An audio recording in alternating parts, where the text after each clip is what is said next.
soon as possible if that happens. So anyway, okay, without any more ado, here is today's roadmap. First, we will talk about what the law says your board must do. Second, we will talk about board members' roles and responsibilities. For the third topic, we will look at what makes a good board member and how to find more of them. And finally, in the fourth topic, we will provide a practical guide to help boards navigate strategic planning and ensure steady progress toward organizational goals. We know it is a lot for 1 hour, but don't worry, we'll send you slides and some extra resources after the session. By the way, when I say agriculture, I am using it as a broad term to encompass all types of farm related work, including agriculture, horticulture, and aquaculture. My goal is to use a single accessible word that represents everyone involved in the essential work of growing food, cultivating plants, and raising fish and seafood. Paula is going to guide us through the next slides. Paula? Great. Before we dive in, I wanted us to take a step back and look at a few fast facts about the agricultural nonprofit landscape in Massachusetts, just to get us a sense of where you all fit into the bigger picture of nonprofit boards. As you can see on this table, agricultural nonprofits represent a small slice of total nonprofits in the Bay State, less than 1%. Most of you are structured as 501c3 organizations that can solicit and accept donations, but a number of you are member-driven organizations. Agricultural nonprofits tend to be small in terms of annual revenue. About 2 in 3 of you reported making under $250,000 in 2022. No matter what your size and what your 501c structure is, you are all a nonprofit organization with shared responsibilities. Richard Ingram identifies 10 basic responsibilities for nonprofit boards. These fall under 3 main categories: providing oversight, ensuring the necessary resources, and setting strategy and direction. We are going to start right where the green arrow is, with the ensuring legal and ethical integrity, since in our estimation, this is fundamental to the board's role. Later on, Mark will take us through the other responsibilities that you see listed here. So what makes a nonprofit nonprofit? Well, it really comes down to the mission. A nonprofit organization serves the public or a mutual benefit rather than focusing on making a profit for owners or investors. In Massachusetts, you're a corporation that's formed according to state statute. You register and ask permission of the state to act in this capacity. To get this permission, one of the requirements is that you have a board, a group of people responsible for guiding the organization. Then there's the IRS side. If you want to be tax exempt, the IRS wants to know that you have a board that is assuming responsibility for qualifying and maintaining the organization's tax exempt status. The bottom line is that in the eyes of the state and the IRS, your board is essential to your organization's ability to carry out its nonprofit mission. Nonprofits vary considerably, from agriculture-related organizations to churches to homeowners associations. The IRS identifies 29 kinds of nonprofit organizations. As we can see in this table, most agriculture nonprofits fall into one of these 3 categories. What you can do as a board member and organization, like lobbying and fundraising, depends on your designation. No matter what the designation, all nonprofit boards need to fulfill certain legal requirements with the state and federal government. In Massachusetts, nonprofits answer to 3 agencies mostly, because in exchange for a tax-exempt status, you agree to follow certain rules and be open about how you operate and how you use your money. Your nonprofit first dealt with these agencies when your organization formed. At that time, you submitted articles of incorporation to the Secretary of the Commonwealth. This document indicated your organization's chosen name, its purpose, its officers and directors, and other basic information. If you wanted to solicit and accept donations, you registered with the Attorney General to become a public charity. You did this after filing a request for tax exemption with the IRS and obtaining an employer identification number, an EIN. To register and be approved as a public charity, you submitted the EIN you got from the IRS, your organization's bylaws, and other information about your organization. If your organization is a 501c3 and you received an okey-doke letter from the IRS, you probably also wanted to be exempt from state sales and use tax. For this, you applied to the State Department of Revenue, the DOR, for a sales tax exemption certificate.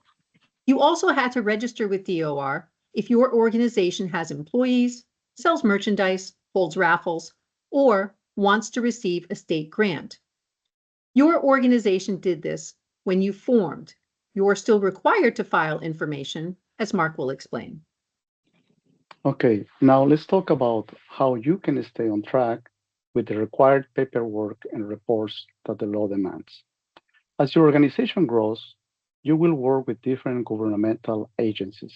Sometimes that means sending reports once a year, every few months, or even just once every 10 years, like for your sales tax exemption.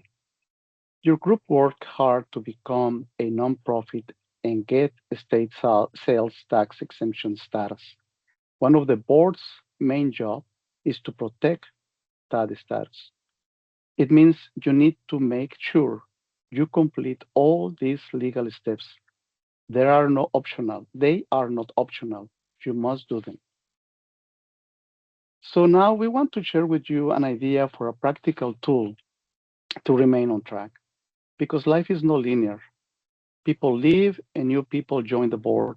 It's important to keep all your key documents in one place. A great way to do this is with a board toolbox. This is just a set of folders, online or printed, that every board member can use. You can see here an example from Cornell Cooperative Extension. Their board toolkit shows the kinds of documents that help the board to do its job. Besides being organized by their priorities, the document is also available online. Your own board toolbox should include number one, your tax exempt paperwork. Number two, your articles of incorporation and bylaws. Number three, all the key materials, your board's policies, meeting agendas, minutes, decisions, and your strategic plan. It does take time to build, but once it's ready, future board members will really appreciate it. Now, I'll hand it off to Paula, who is going to talk about your roles and responsibilities as a board member, beyond just the legal stuff. With this next subject, we are starting the topic number two in our agenda. Paula? Thanks. As I mentioned earlier, there are 10 widely recognized responsibilities of board members that align with three broad roles. We think it's useful for board members to think of their responsibilities as serving the legal, moral, and strategic compass of your nonprofit organization. You carry out these responsibilities by serving in different capacities on your board. First, all board members play the role of directors, guiding strategy and major decisions. Second, some members are elected to serve as an officer. The president, treasurer, and secretary roles all carry legal responsibilities. And third, your role would likely include sitting on one or more committees where your responsibilities will focus on working on certain issues at a deeper level. The key to all of these roles is clarity. All members should know what their role is and what is expected of them. For example, on the right-hand side is a position description of the policy committee for the Organic Farmers Association. Each of us could read this and walk away with the same clear understanding of what this committee does, who its members are, and what their tenure looks like. That's clarity in action and helps ensure results. Now, individual responsibilities vary according to the type of nonprofit board an organization has. A small all-volunteer nonprofit like Friends of Urban Agriculture in Virginia on the left-hand side is an example of a working board, and that's their own description that you see printed there. On the right-hand side, a big nonprofit like Washington, D.C.'s Common Good City Farm has an executive director and a full-time staff. It's an example of a governing board, and that's how they describe themselves. Your responsibilities on Friends of Urban Agriculture's board will be the roll up your sleeves kind, which may be exciting to many hands-on people. As a board member of Common Good City Farm, your responsibilities will most likely center on strategy and overseeing the work of the executive director. This transparency in responsibilities is very important when it comes to identifying good candidates for board positions. Committee work also varies. As you can see here, the kind of committee that you're likely to sit on will depend on what kind of a board that you have and what kind of an organization that you have. If you're on a working board, for example, you're more likely to spend your time on finance and fundraising. If you're on a governing board, you're more likely to spend your time on an executive, finance, or governance committee. Depending on your board, you may also have what are called advisory groups, which come together to address short-term issues and can also include non-board members.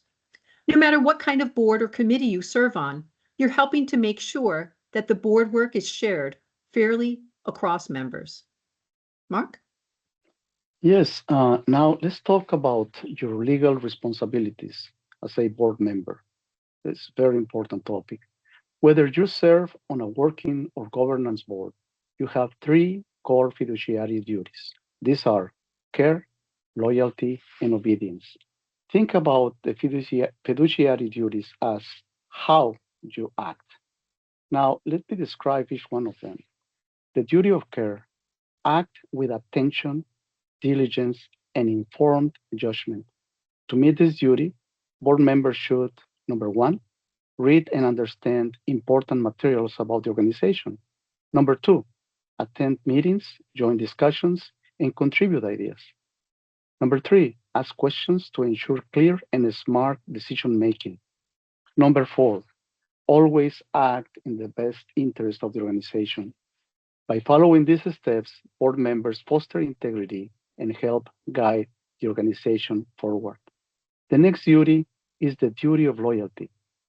This puts the organization's interest above personal gain. To follow this duty, board members should: number one, focus on the mission and make choices that support it. Number two, stay away from conflicts of interest and share any concerns honestly. Number three, always do what's best for the organization, not for themselves. By sticking to these values, board members build trust and keep the organization strong. Finally, the duty of obedience: stay true to the mission and comply with laws and policies. To honor this duty, board members should: number one, follow the organization's bylaws and policies. Number two, make sure decisions align with the nonprofit's mission. Number three, ensure the organization complies with local, state, and federal laws. By committing to these principles, board members help maintain trust and keep the organization on the right path. Bottom line, you need to be responsible to the organization. If the duties of care, loyalty, and obedience represent how a board member should act, plus the legal and ethical standards guiding their behaviors, then the 10 basic responsibilities of a nonprofit board represents the what. Let's go and review each one of the 10 board responsibilities for nonprofits that Paula mentioned earlier. So the key board responsibilities are divided into three main areas: providing oversight, ensuring essential resources, and setting a strategic direction. So let's review the responsibilities in each of these areas. Providing oversight is composed of monitor and strengthen programs and services, ensure that the organization's programs and services aligned with its mission and are effective and in achieving desired outcomes. This includes regularly reviewing performance metrics and making improvements where necessary.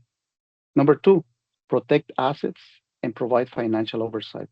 Safeguard the organization's physical and financial resources by overseeing budgets, approving major expenditures, reviewing audits, and ensuring strong internal controls and risk management practices. Number three, ensure legal and ethical integrity. Make sure the organization operates in compliance with all applicable laws and regulations, maintain high ethical standards, and follow its own bylaws and internal policies. Number four, support and evaluate the chief executive. Provide guidance, regular performance evaluations, and moral support to the executive leader. An example, the CEO or the executive director, to ensure effective leadership. The board should also hold the executive accountable for results. The next topic is ensuring the necessary resources it encompasses. So the first that we have here is for this topic is ensure adequate financial resources, helps raise money, secure grants, and build relationships with donors so the organization can keep running and achieve its goals. The next one is select the chief executive, find, interview, interview, and hire the organization's top executive, the key person who guides the team and carries out the mission. The next one is build a competent board, recruit, orient, and develop board members with the right mix of skills, experiences, and diversity to provide effective governance.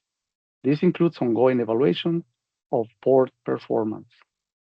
The next one, and the last one for this part is enhance the organization's public standing. Serve as an ambassador for the organization, promote its mission, build relationships in the community, and help strengthen its reputation and reach with the stakeholders. The last one is setting a straight direction. This is composed of two main topics, which is the first one is determine the organization's mission and advocate for it. Ensure the mission stays clear and upheld with board members advocating for alignment in all actions. The next one and last one is ensure effective planning. Participate in a strategic planning process that guide the organization's long-term goals, priorities, and tactics. This includes improving and monitoring progress on those plans. In summary, think of these responsibilities like the rules of the road. If you are driving a powerful vehicle, in this case, a nonprofit with donors, staff, and a mission, knowing the rules keeps you, the passengers, and others on the road safe. Not knowing them, that's when accidents, legal, financial, or reputational, happen. This is the end of part two now. Let me start with part three, which is considering how to build a strong board, which is important too. Strong boards don't just happen, they are built with intention. You want people who believe in the mission, bring the skills and connections needed, reflect the communities you serve, and offer diverse perspectives because that's where innovation comes from. How can we start searching for candidates? Well, recruitment starts with strategy. This starts with knowing who you need, but, and this is very important, you need to know it before you start your search. Treat it like choosing a key contributor. Be deliberate, strategic, and focus on long term success. Your focus should be on looking at your mission and vision. Make sure they guide your efforts to have the right candidate. You need to know what kind of board you are, operative or governance. Identifying also the skills, perspective, or ideas during the interviewing process is what will make is what will make you successful in getting the right candidate. Paula? Sure. So here's a six-part process to help you identify effective board candidates. It begins with taking an honest look at who's at the table. Do they have the skills, knowledge, and networks your board needs? Is your community represented? Who's missing? Second, based on this information, define who an ideal board profile might be, one that allows you to look for the right prospective board member or set of members. Third, take a look at the requirements for board participation that you have in your bylaws. Do they still make sense given who you are now, given where you want to go? If they don't fit you anymore, it's time to refresh them. That way, you can clearly define your expectations to prospective board members. Fourth, put together a recruitment plan and process and follow it. Identify key places and resources that can help you identify diverse candidates. Fifth, when you do find a new member, take the time to onboard them, to embrace them in your mission and values. Committee work or a dedicated mentor can help this happen. We'll talk more about the importance of this step in our session next week. Finally, make sure that you take a step back on a regular basis to see if the fit works for your members. This commitment to self-awareness should be an organizational norm. Do these 6 things, and your board gets stronger with every recruit every year. Here's a practical tool that can help you from our colleagues at BoardSource. It's called a gap analysis tool, and boards can use it to map out who the current board members are and what each prospective board member offers. You can look at the board in terms of demographics, lived experience, professional skills, and their fit with the organizational culture, among other criteria. Now, some boards are very concerned about the amount of time that it might take to orient new members. Our colleague Joan Gary insists that it can be as simple as this 2-part process. On the left-hand side, a binder that contains the important documents Mark initially described. And second, a 90-minute getting to know you session that provides a warm greeting involving key members of the board and allows the new member to understand where the board is situated right now and what awaits them in the near future. Providing new members with an orientation allows a board to share its culture.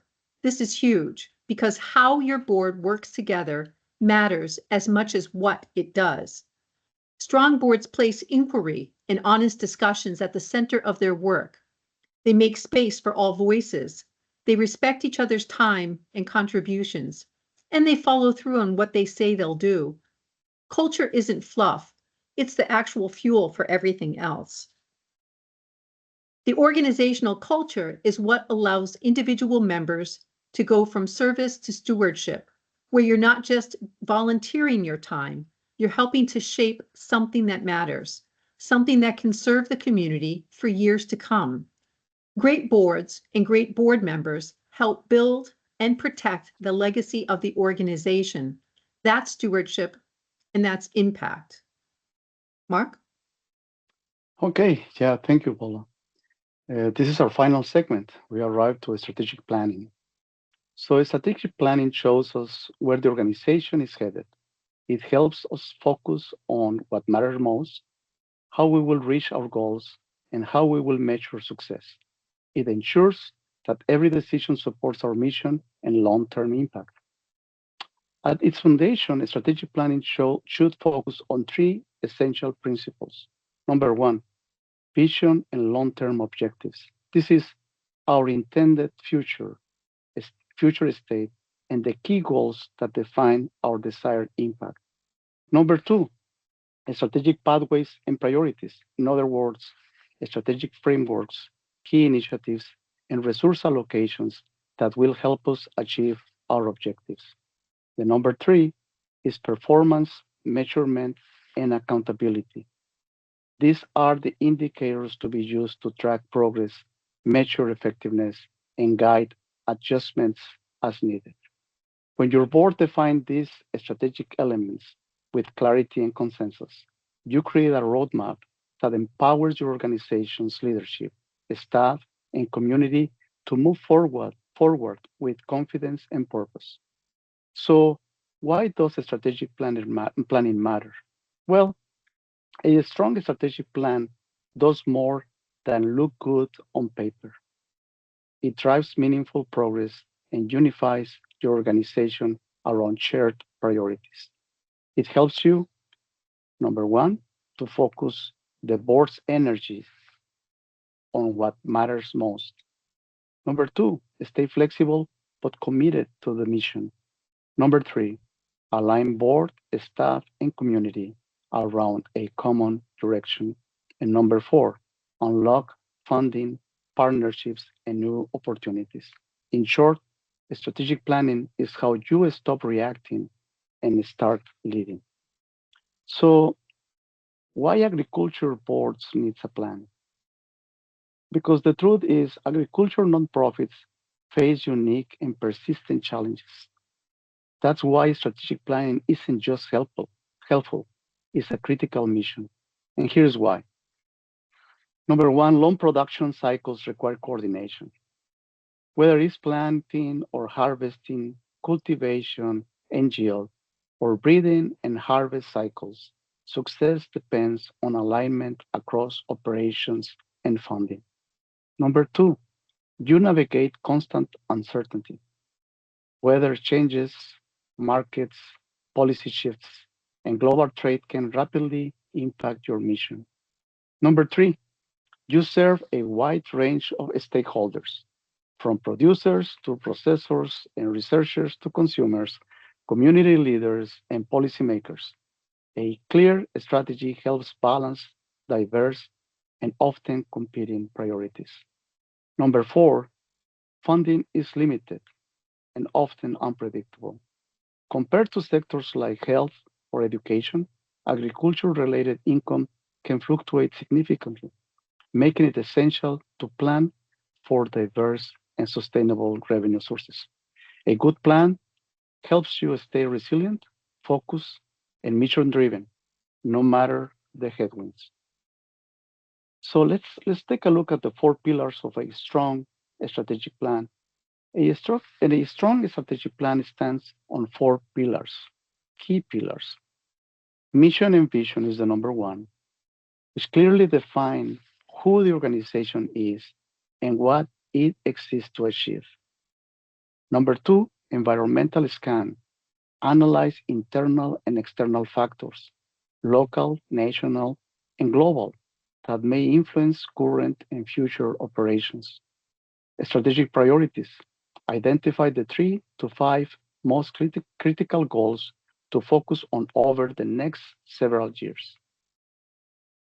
Number four, implementation and metrics. Establish ownership, timelines, and success indicators to ensure accountability and track progress.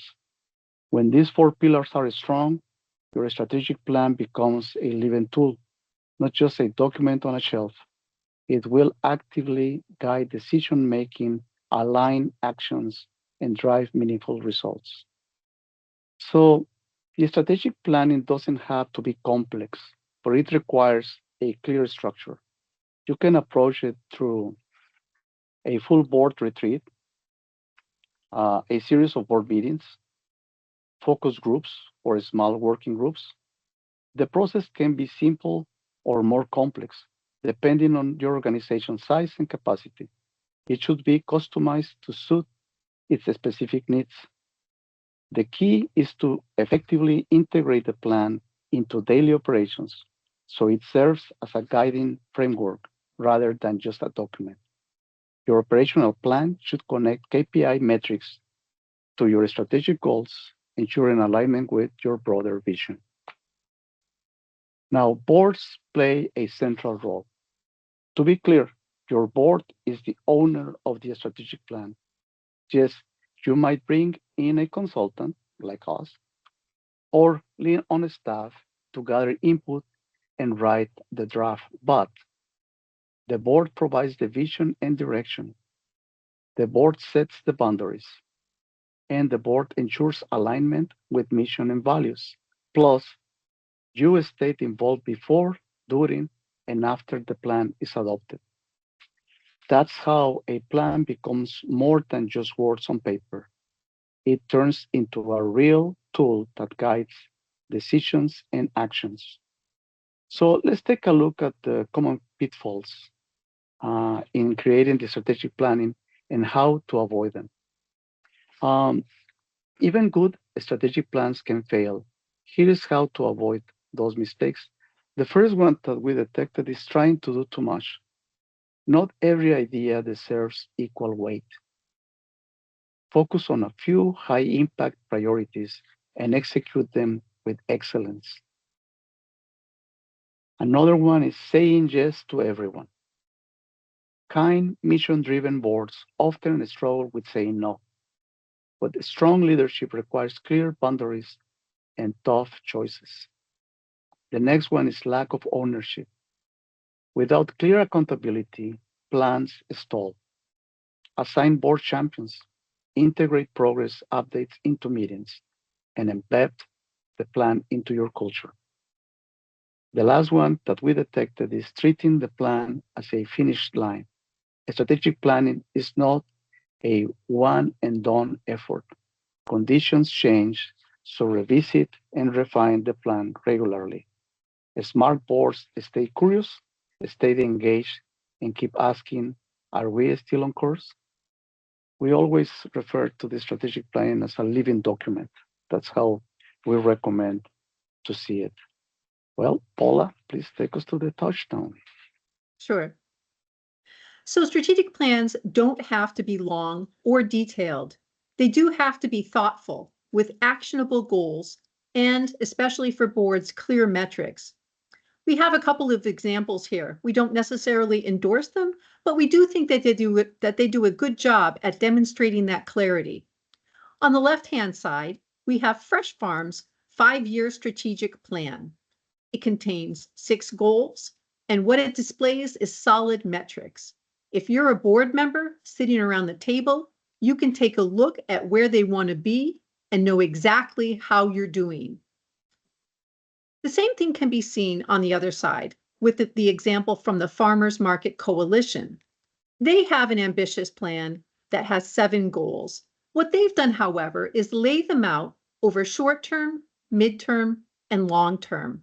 So again, any board member, and especially any new board member coming on, can sit down, take a look at it, and know where they've been, where they are right now, and where they're headed. Now, that allows the clarity in decision making and allows accountability and allows for transparency, the kind of things that your donors, your staff, and your communities demand of you. So as Mark said, once the plan is in place, it needs to stay alive. Here are some things that you can do to make that happen. First of all, you embed the strategic plan in the meeting agendas. You tie your decisions back to the goals that you've declared for yourself. Second, you track progress and share what's working when. Third, you celebrate small wins and and adjust when needed. Fourth, as Mark said, you review it, preferably each year, and you make course corrections if external conditions change. That's how strategy becomes real, not just because it's written down, but because it's part of how you lead. We've put together some takeaways from the session today and list them here. We don't want to go over them in detail, but as Alba said at the beginning, we're going to share these slides with you, as well as some additional resources about excellent board governance. What we wanted to do now is to pause and see what kind of questions that you might have. Alba? Yes. Thank you, Mark. Thank you, Paula. We have a couple of questions.